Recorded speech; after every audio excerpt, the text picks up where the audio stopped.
The introduction of new semantic elements in HTML5 has given us additional flexibility when we structure and style our pages. However, it's not unusual for designers to become a little confused about when it's appropriate to use them. So I want to take a moment to explore the nav element and how it can help us when structuring our site's navigation. To do that, I have the nav.htm file open from the 01_03 folder. And right now I've just got it opened up in my browser. And as you can see, I've added a couple of things to the page that we were using in the previous exercise. So it's kind of a continuation of that, if you will. I've added a search field down here so people can search the site. And then if I scroll down, I've also got some links here in the bottom of the page in a footer. I have some links, some additional resources where you can learn more about HTML5 elements. You can learn more about accessibility, and then just some basic site type links like privacy statements, logins, things like that. So those are contained down in the footer of the page, if you will. The first thing I want to do is just talk about the nav element in general. What is it?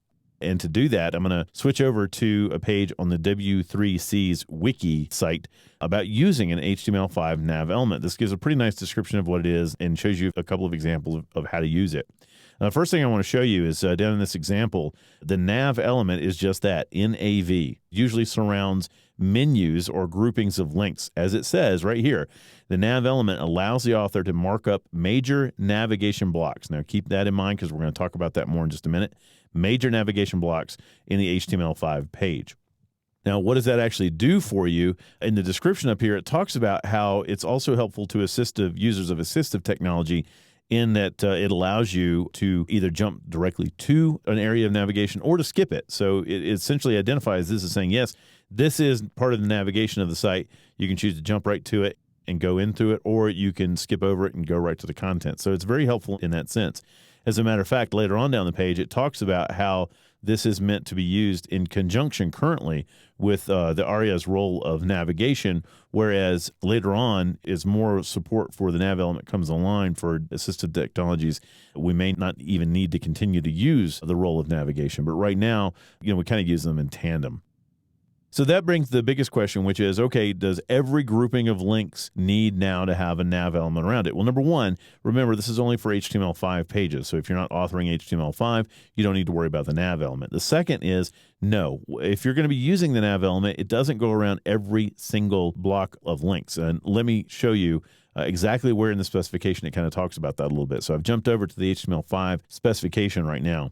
Remember, as it says, the nav element represents a section of a page that links to other pages or parts within the page. It's a section with navigation links.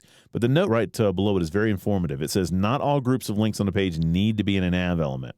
Now, the element is primarily intended for sections that consist of major navigation blocks. Now, that's obviously open to interpretation, but the way that I look at that is that it's not for every grouping of links on the page. It's for only the ones that really are major navigation blocks within the site or within that particular page or application. It even goes on to talk about how, it's common for footers to have a short list of links, and that probably doesn't warrant the use of a nav element, that sort of thing.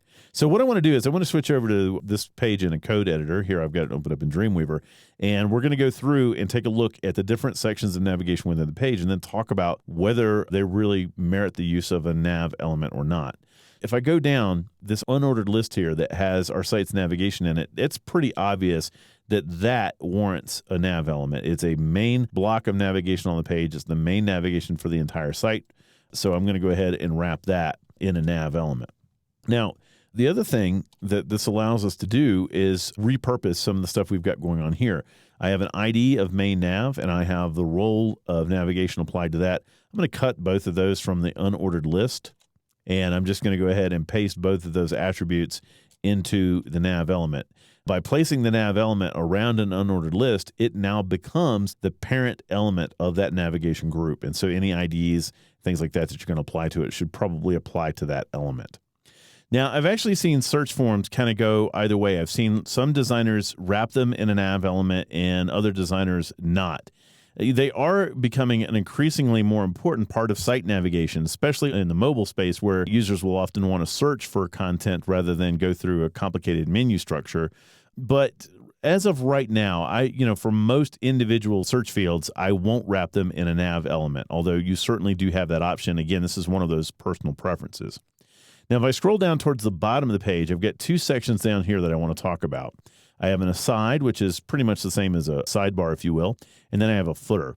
Now, if I look at the side, I have a list of additional resources here, and inside that, I have some links to pages like HTML5 Doctor, Web Standards Project, really nice external references for people when they want to learn about making sites more accessible or using some of these HTML5 elements. The question is, does this warrant a nav element? And remember, the real litmus test that we use here is this a main navigational block? Is it germane to the entire site, and is it a main section of navigation? In this case, I would have to say no, it's not. It's additional resources. It links outside the site for the most part. So it's really not part of the site navigation. It's more of a section of links basically passing along more information to the user. So in that case, I would want screen readers to read it. I wouldn't want people to have the option of skipping over it or jumping right to it. I kind of like it being within the normal flow of that content. And then finally, if I go down into the footer, I notice here I have another set of links here, another menu, and this one does pertain to the site. So here we have the site's privacy statement, logins for users, account information, maybe some monthly specials that we have going on. This is very common for a footer to have a small list of links that give more information about the site, typically things that aren't top level that you would find in the main navigation up top. Here, I would be very tempted to wrap this in a nav element, and a lot of times within the footer, I will do that if I think the footer is sufficiently complicated enough or complex enough to warrant that. In this case, I'm going to go with the specification. The specification said, hey, if it's in a footer, typically the footer element itself is able to handle that. It's the only thing within the footer, so I'm going to leave that off. And in this case, I'm only using the nav element once on the page, which illustrates to you that a lot of times it's really a judgment call about when it's appropriate for you and when it's not. Now, don't feel like you have to use the nav element. It is entirely optional. And indeed, since it's an HTML5 element, it's only available to you if you're authoring HTML5 pages. Plus, since older browser support for HTML5 wasn't really all that great, it does require a little bit of JavaScript if you want it to work in Internet Explorer 6 and below. However, it does give you additional semantics, and it helps prepare your content for future support in browsers and assistive devices. Keep in mind that where you use it is always a bit of a judgment call, so be sure you understand the element clearly before attempting to use it.